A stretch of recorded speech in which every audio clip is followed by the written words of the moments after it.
ବାଜିଥିଲା।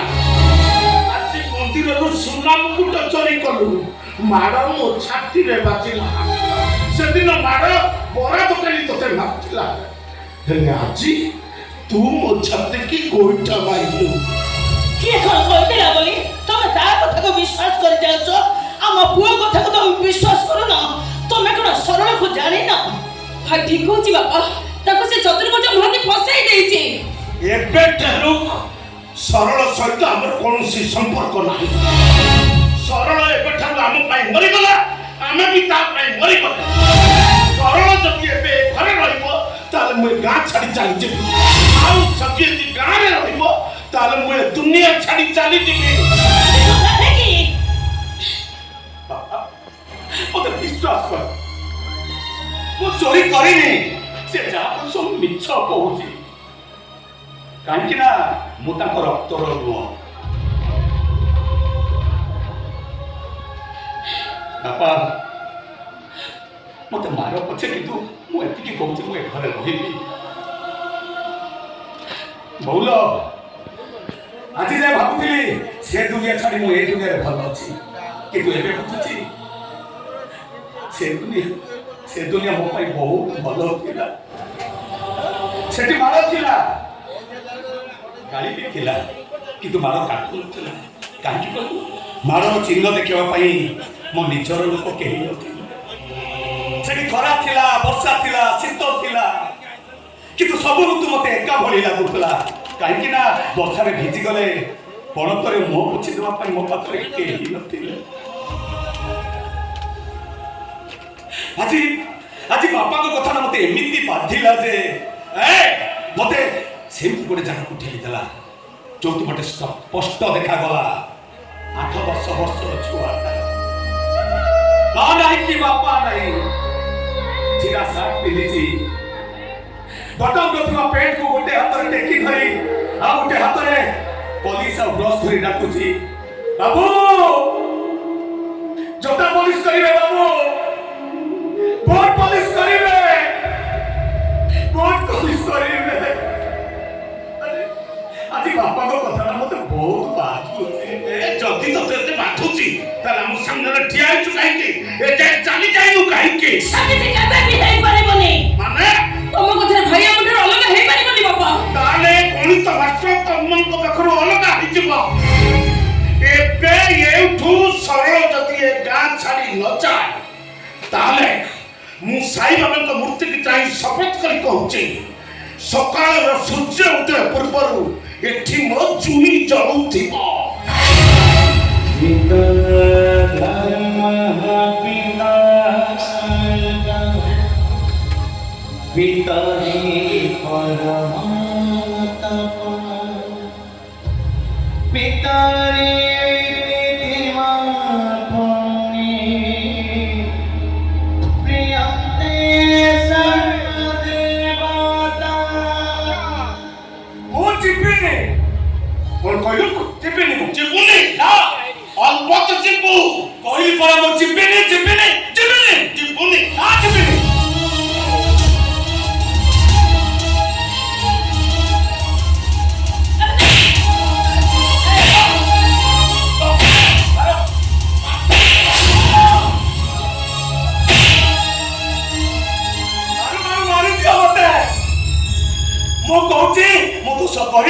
ଏ ଘର ଛାଡ଼ି ଯିବିନି ମାନେ ଯିବିନି,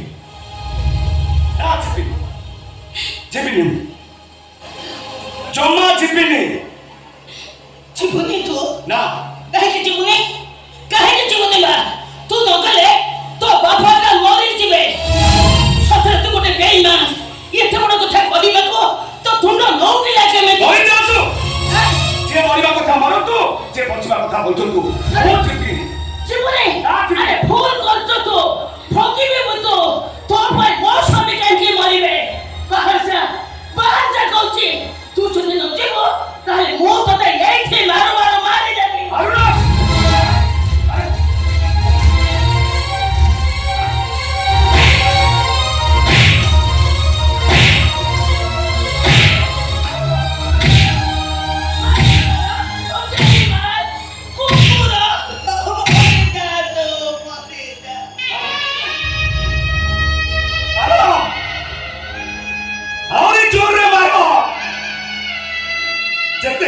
ଯେତେ ମାର ମାରୁ ମାରୁ ମାରି ଦିଅ ହେଲେ ମୁଁ ଏ ଘର ଛାଡ଼ି ଯିବି।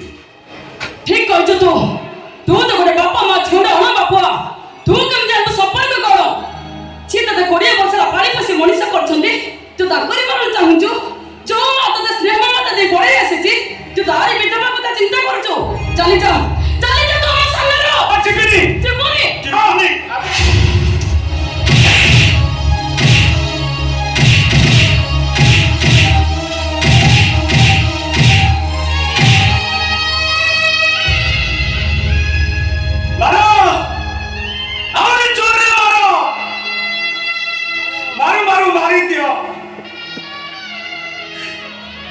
ଯେତେ ମାରିଲେ ସିନା ମୋର ତମ କଥା ମନେ ପଡିବ ପଡିବନି ତୋ କଥା ତୁ ଆମର ମନେ ପଡିବନି ମନେ ପଡିବ ଲୋ ବୋଉ ଯେତେବେଳେ ତମମାନଙ୍କ କଥା ମନେ ପଡିବ ତୁ ରାଗିକି କହୁଛୁ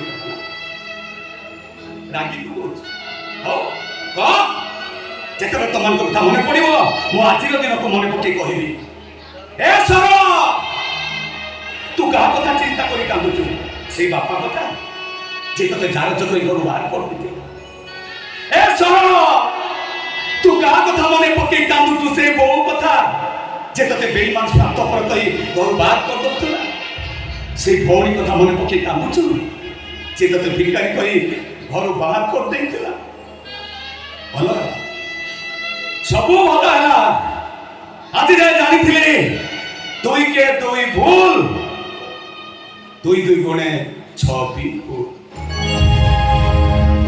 আজি भी জানিলি দুই কে দুই ভুল দুই দুগুণে 6 ভুল জীবন মাথারা হিসাবা এমিতে কি বিসাহি কি বিসনা কি বিসাহি কি বিসনা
Good,